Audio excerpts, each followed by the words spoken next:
Hey everyone, PushingUpRoses here. Today we're going to be analyzing Firewatch along with discussing some references, metaphors, and theories that I came up with in regards to its story. Before I start though, this review is going to be all spoilers all the time, so do not proceed unless you are cool with that. This is your final warning. There are spoilers ahead. I perceived Firewatch as a game all about missed opportunities and regrets. Although you can come up with some conspiracy theories, I connected with it on a more emotional level, and for the most part felt like it was grounded in reality but sprinkled with symbolism and references. You play a man named Henry who has taken a job as a park ranger, an intensely solitary job, after his wife Julia is diagnosed with Alzheimer's and goes to live with her family to receive better care. The first part of the game acts like a choose-your-own-adventure book where you are making decisions, very adult decisions, regarding your life with Julia. No matter what you choose, Julia does fall ill and her family moves her back to Australia. If anyone has ever had a loved one fall victim to dementia or Alzheimer's, it's extremely lonely and heartbreaking. It's hard to make decisions about your own life, and the game makes those difficult choices clear. Henry decides he needs to move on and takes a job as a park ranger in a national forest. He stays in a lonely Firewatch tower.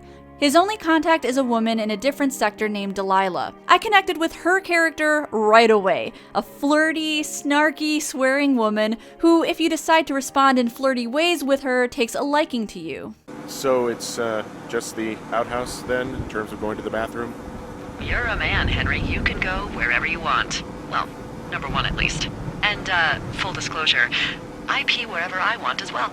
And I completely bought the connection and conversations between Henry and Delilah. The voice acting in this game is really convincing and it definitely gripped me. Despite never seeing Delilah face to face, you can reciprocate her flirtations and a bond between her and Henry will develop. I wish I was over there. I wish you were too. We could sit outside. We could talk without these radios. We could,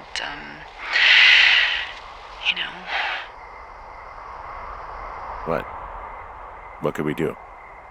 Well, let me tell you.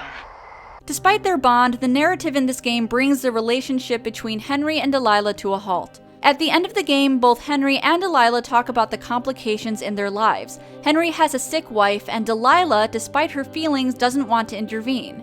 Henry is stuck in his life. He's held back and plagued by so many missed opportunities. The opportunity to have a happy, healthy life with Julia. The opportunity to have kids. The opportunity to start fresh with someone new, but can't because her life is also messed up. Oh, I'll have to figure out what I'm doing every summer from now on that isn't this.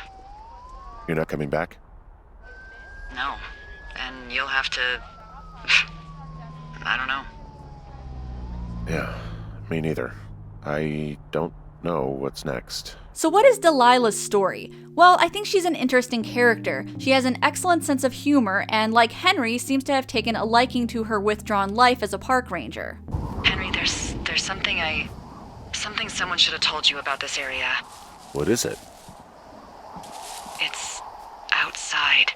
Come on. The whole thing. And people come and go as they please. It's madness. It is revealed that Delilah at some point had a long-term relationship with someone named Javier. Javier had a tragedy. His brother had been killed. And much like how Henry abandons Julia, Delilah abandons him, not knowing what to do. She explains to Henry that Javier dumped her after that and she lied about it to her family. She confides this in Henry and the two of them connect and commiserate over the ways they fucked up in their lives, especially regarding romantic relationships. This is one of Delilah's missed opportunities that coincides with Henry's, but she has more that actually blossom during the game.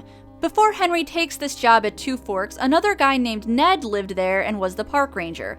Delilah allowed Ned to bring his child with him to live on the park grounds. Normally, you wouldn't be allowed to take a kid, but Delilah tells Henry she likes to bend the rules and never reported Brian as staying there. At the end of the game, when you listen to a tape that Ned leaves you, he says that Brian took a liking to Delilah.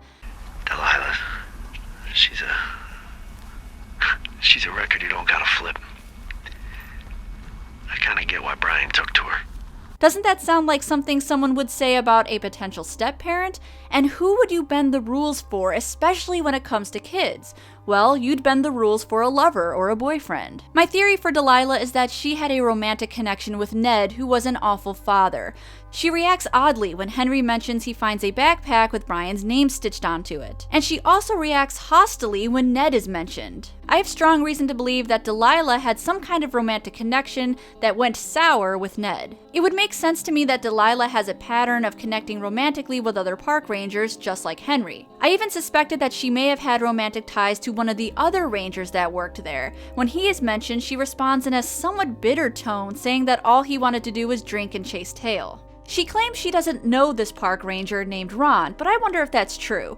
Ron's note begins with the word heyo, seems normal enough, but remember that weird phone call to Delilah you accidentally listen in on? It seems fishy, like she's conspiring against you or something, but I noted she also starts her greeting with heyo, which made me think she's just talking to Ron.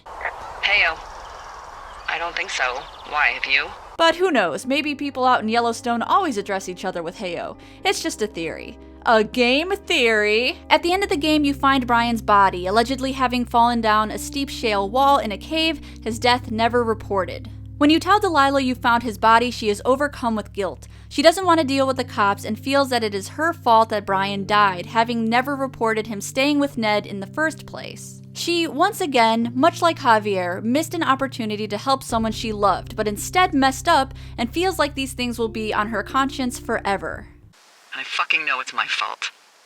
I'll never forget that it's on me. Another slightly darker theory is that Delilah always knew about the death and is blackmailing Ned for his carelessness towards his deceased son.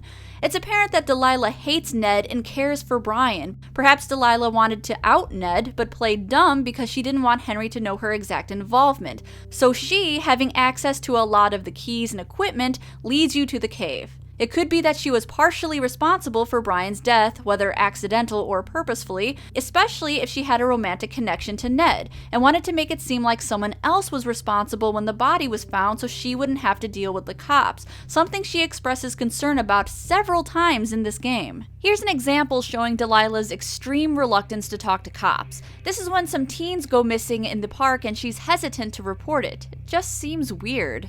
Should I just not say anything and save us the trouble? I think it's worth mentioning something. Yeah. I'll keep it vague. I really don't want to talk to the cops. Earlier in the game, when you ask her about the locked gate that leads into the cave, she responds that it's there to keep spelunkers from dying before they get the keys.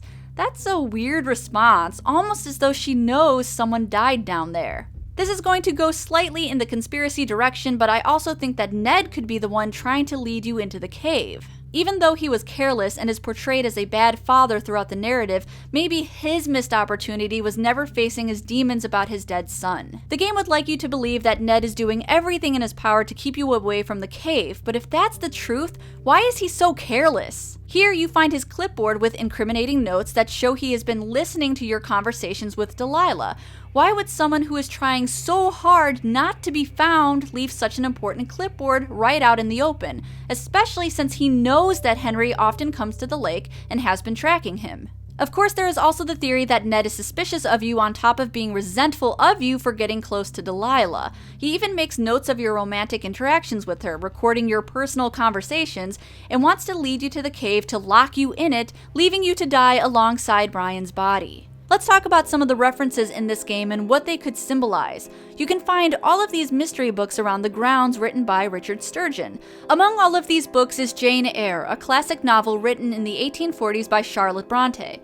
I do not think this is an arbitrary thing. Why would there be such a dramatic romance novel among all of these other murder mystery books? In the classic novel, one of the main characters, Mr. Rochester, falls in love with Jane and asks her to be his wife, but it is revealed to the public and to Jane that Rochester already has a mentally ill and violent wife named Bertha, whom Rochester kept locked in an attic. Henry also has an ill wife who he feels no longer connected to, Julia. Though not locked in an attic, she is now under the care of her family in Australia, and Henry, like Rochester, develops feelings for someone else. I think the guilt of Henry leaving his wife must be on his conscience. In the middle of the night, you are woken up by Delilah. When you answer the radio, a very alert Julia is on the other line, which is absolutely impossible, as there's no way Delilah knew where to reach her in the first place.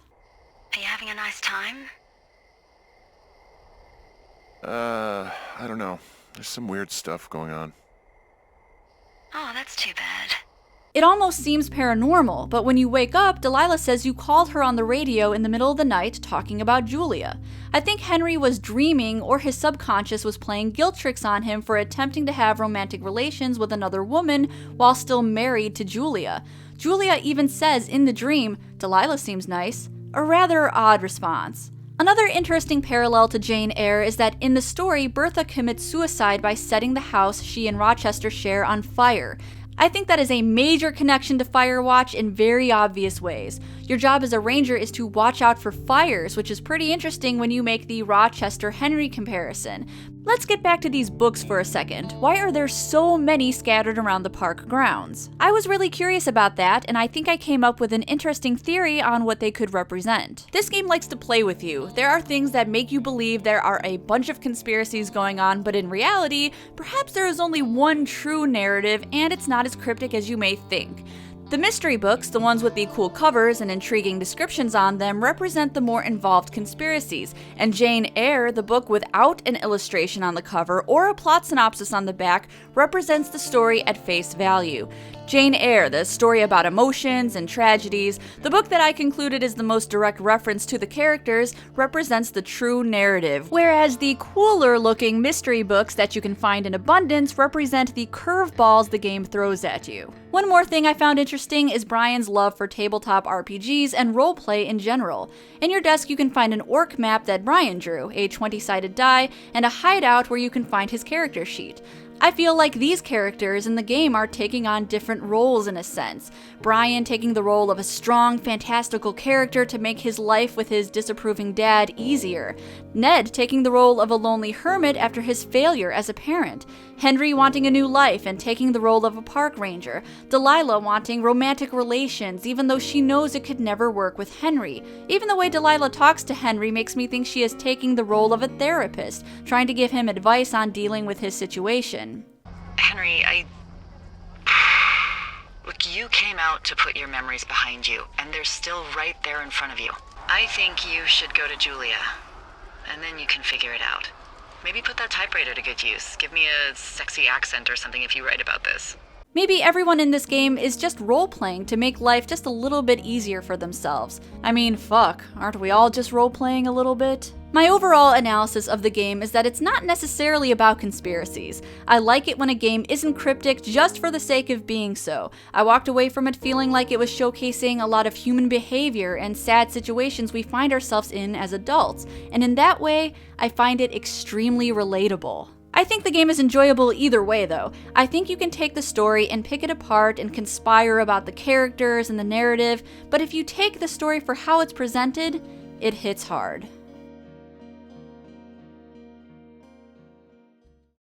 Hey everyone, thanks for watching my analysis and theory video on Firewatch. I love talking about this game, so if you have theories, please leave them in the comments. Personally, I haven't given a game this much thought in a long time, so I am enjoying assessing it. If you want to see another theory type video, I did one on Franbo and mental illness. It's right there for your clicking pleasure in the annotations.